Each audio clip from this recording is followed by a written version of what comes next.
What did you think of Combo Breaker? I loved it. It definitely had some negatives, but I think the positives weighed out more than negatives.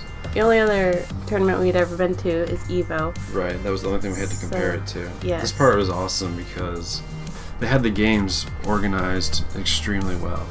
So you knew which ballroom had which games in it. Pheasant Run was sort of a maze if you didn't know where things were already.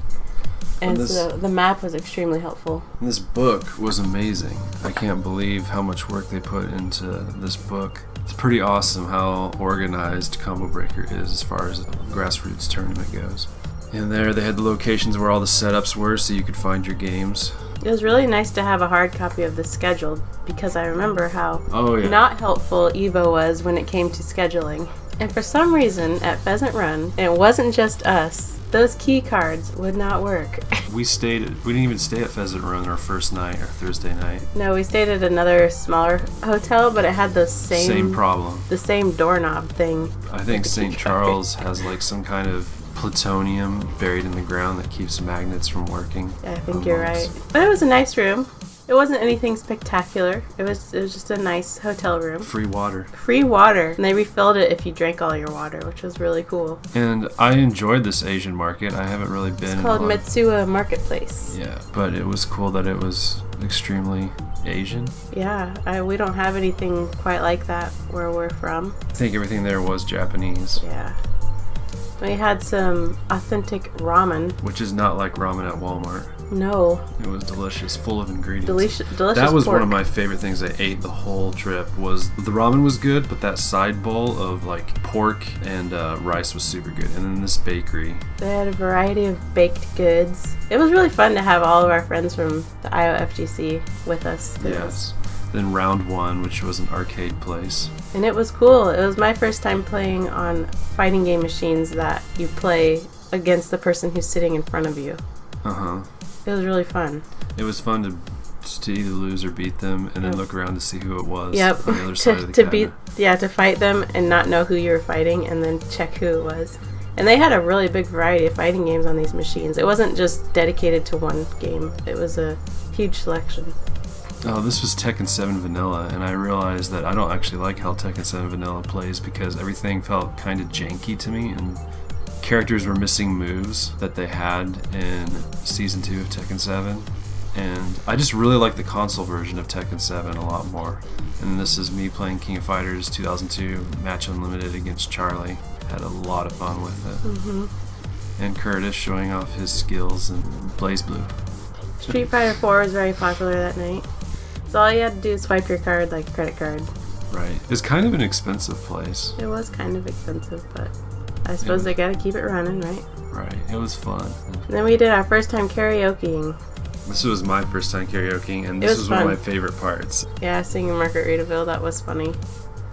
Now here's when we enter the venue. This is the first time we were allowed to enter, and it was quite empty at that time. They had water, and I thought that was a big deal.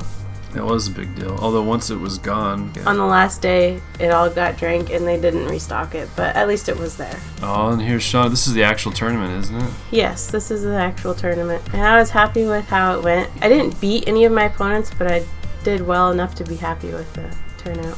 And I actually had 3 opponents because one of my opponents was not supposed to be my opponent. Yeah, so you had to play 3 times so at Combo Breaker. Yep. Now here's where I really wanted to try out Samurai Showdown, and it was super fun. Yep. I'm super excited for this game. It comes out this month, end of this month. Yep. June 2019. The 25th. They've even set a Oh, the 25th. Nice. This is one of the other ballrooms. This is where King of Fighters and Super Smash Brothers happened here, and Guilty Gear. And Guilty Gear was There's in that room. lots of Guilty Gear setups. And they had an indoor pool. This is also where the Bring Your Own Console took place. This whole area here became a Bring Your Own Console section because last year they didn't have a BYOC, and the people were just setting these up on these tables anyway, and so the resort was like, hey, well, if people are going to take these tables, why don't we just go ahead and designate these tables to Bring Your Own Console. And somebody brought Neo Geo. an actual Neo Geo, which was my first time seeing one in real life. Here's Aaron's King of Fighters 14 tournament. We saw Shanghai. You can watch our Evo video if you want to see Shanghai. And this is on our way to the New Orleans ballroom, which this is where Vampire Savior, and Third Strike. Capcom vs. SNK2. Yeah. They called Old Man Games. This was the Old Man Game Room because it was all games from the 90s. They had these sweet custom CRTs or something. I'm not sure what the ones on the wooden box were. Like, those are the PVMs, but the ones that were in the wooden boxes, I don't know what those were. Talk about those things. Oh, CPS2. That's the chipboard that's got the actual game on it that you would insert into the arcade cabinet. The green and black. The green and black part, yeah. And then the thing next to the TV that was made out of wood, and that's what we plugged our USBs in, but I actually have no idea what that was. I don't know if that was what they call a ray gun, and they just put a wooden box, made a wooden box to cover it.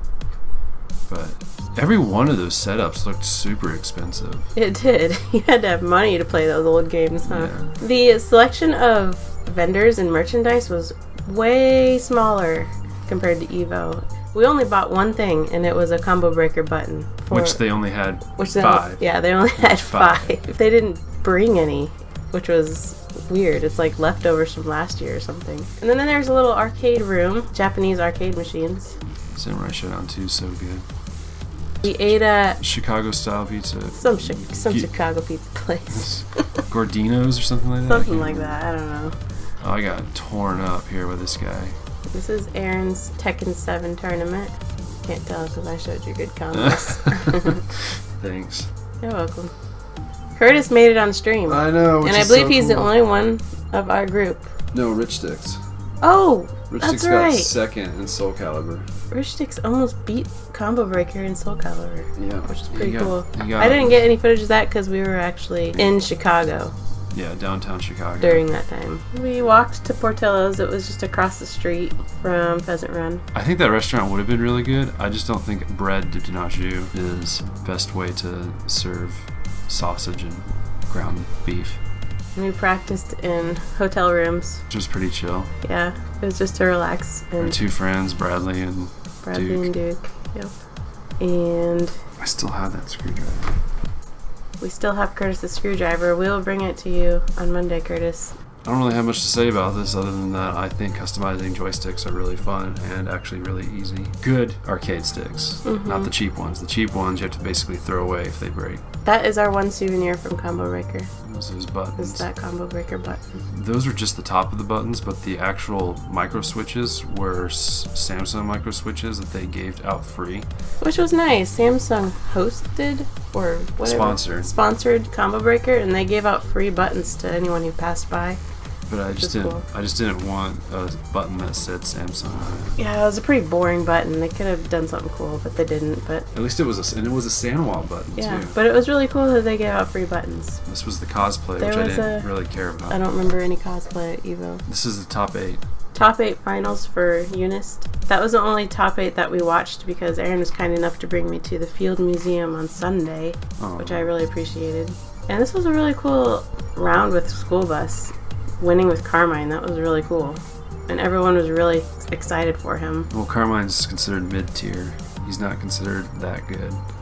And that's why people were so excited to see School Bus play Carmine. Saint said it and I agree. There's no such thing as bottom tier if you like them. That's right. That's what Rangchu proved.